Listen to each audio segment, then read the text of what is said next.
And good afternoon, everybody. This is Michael Filighera. I am with logicalsignals.com and tradershelpingtraders.com. And this is the Elliott wave update for the S&P 500 for Thursday, August 5th, 2021. I'm starting here on the 15-minute chart because I wanted to just reference what I was speaking about yesterday, in that if the S&P truly had upside intent, it needed to really break through all of this seemingly impossible resistance and getting itself above that high. And if it was going to do it, I thought it would be in one strong push, and they would just push it all the way through all of that resistance. And I'm showing you here because it's exactly what happened. The market just kind of held that lower resistance at 44.12, getting above it, drifting below, getting above it, drifting below. And then finally, towards that last 45 minutes, they just made the big push. And then they eventually just pushed it straight on up. Only got to a new high by 25 cents, but still, it's the power of what we were expecting and then seeing it happen that I wanted to show. That I had a lot of strength in the count that the market was letting me know this is what was going on, but began to have doubts when it started to just go back and forth, stay within a box, break out a little bit, stay within a box. And to be honest with you, the previous analysis where if this comes swinging lower tomorrow and ends up coming all the way back down to 43.65, then this one would be put over here. I would still have to think of that the S&P is going to be producing a fifth wave triangle as it angles and wedges up to its ultimate high. Now, that may still be the case, so I'm going to leave it the way it is. But if I'm counting this out again on the 15-minute chart, wave 2 ended here. 1, 2, 1, 2, 1, 2, 3, 4, and then it subdivides again. 1, 2, 3, 4. And we have a 5 of 3. And then we have a 4, 5 of 3, and then we have another 4, 5 of this 3. So we still have a sequence. If indeed it's still got upside, my take is that we end up closer up here for this third wave. I can add one Fibonacci extensions as wave 3 would relate to wave 1. So let's go ahead. We're going to go to 30, 65, 25. Yep. And then we're going to go up here to this top, down here to this low. And so you can see 618, but wave 3 is never going to be 618 of wave 1. But that's our next resistance, and it stopped just below it. Where I would be expecting this to come in, I want wave 3 to be longer than wave 1, and it's only going to equal wave 1 at 44.42. So my thought process of, gee, we should be getting up in here just to complete wave 3 remains valid. Because here we have 100%. Now let's go up to, and here's the first couple after that. So that's the 1.236, that works. 1.382, that works. Then we have 50%, which is that larger move up, which in the S&P is the intermediate wave 5.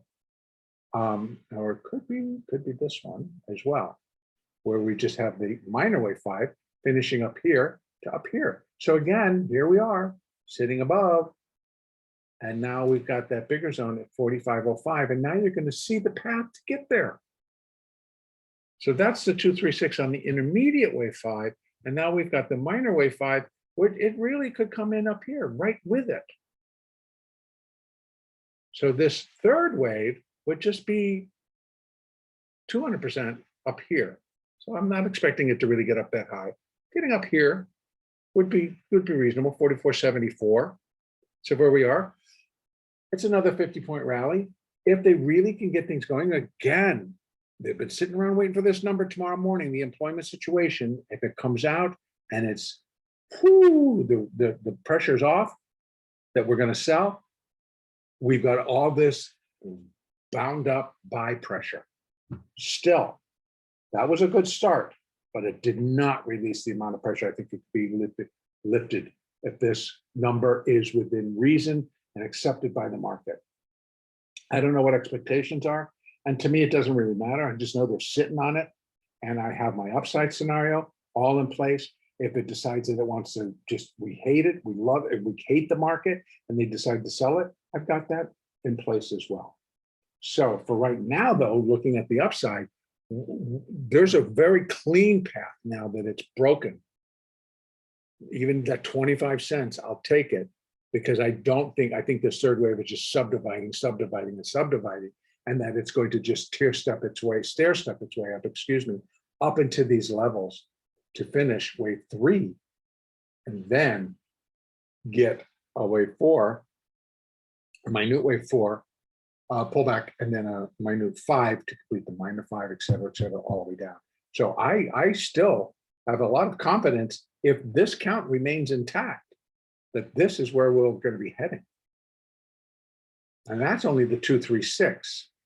The larger numbers come off way up here, above 4,600, which some are not predicting until, like Goldman Sachs, they came out today, they figured by the end of 2021, which is really what, 4 months, that we're going to be above 4,600. That could be possible, but I don't think it's going to take to the end of the year. In fact, I think by the end of the year, we're not going to be sitting at 4,600. That's another story. And in any case, that's where we are. Downside from here now. If this stops, see how I'm loving the fact that it's just very, very, very slight, not even negligible. It's dropped $2 off the high. Initially, it dropped, what's that one? About $3, and then they bought it back $2. That's all fine and good.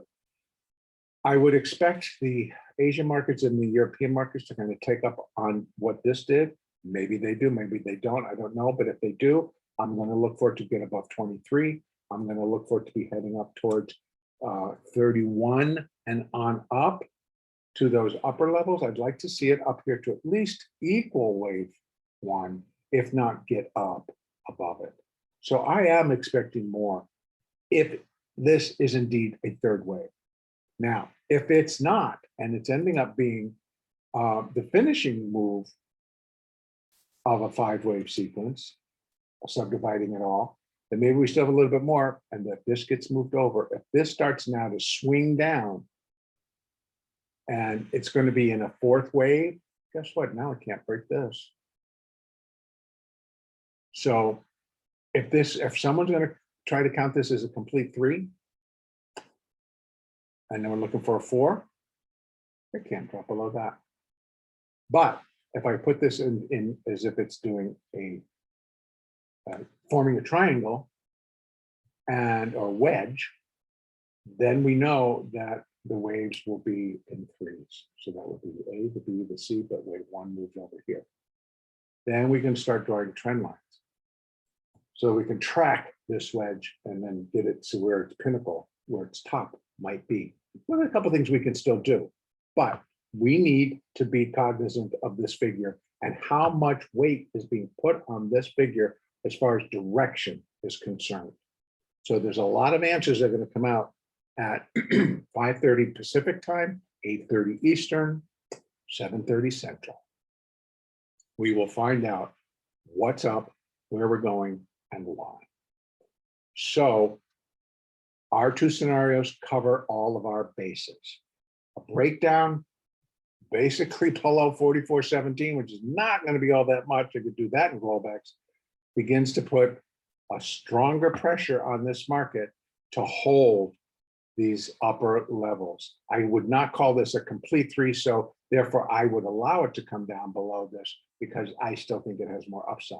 But if it starts to break there and then starts further breakdowns, the lowest it can get to without spoiling everything is 44.06.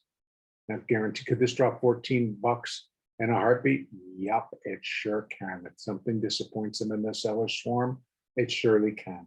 So we will get well in advance because it's going to break the 20, it's going to break the 50. And then if it breaks the 200, sorry, this gets moved over and we're a much larger wave 2. And instead of this being wave 2, This is wave one, and wave two is going to come down wherever how far this gets. And then we would be able to run retracements from that bottom to wherever this finishes, not extensions, retracements, and that's going to give us our additional fibs coming off. So tomorrow we will know much more. And if this happens overnight that we're starting to break down, please run your fibs from there to there, retracements from wherever this tops. If that's going to be the top for right now, that's where you put your fib. And then you've got your levels coming off. Again, if indeed it's still going to be a 1 and a 2, it cannot break that level. That's the starting point for wave one. Wave two cannot retrace more than 100% of wave one, because then it's no longer a wave two. It's something else. We'll figure it out if and when that should happen. Right now, we've got our marching orders. Upside, we've got our levels. Downside, we've got our break point, and then we can draw additional fibs, and then we know where we're going from there. I'm going to leave it right there. Great trading day today. I'm very pleased with this push that the market did agree with me and realize that if it was going to get through this resistance, it just had to push and do it. Enough buyers had to come in and go, like, get out of the way, and they just took it up. And that was picture perfect in my mind. The NASDAQ did it as well. The Russell, well, the Russell's not really trying to get to new highs, but damn good day in the Russell as well. The Dow's knocking on 3,500 again. So we got a lot of good things going on in terms of bullishness. So right now I'm going to continue to look for additional upside until at least that number, and then we'll know more. Have a good great evening. And the next update will be on Sunday, the 8th of August.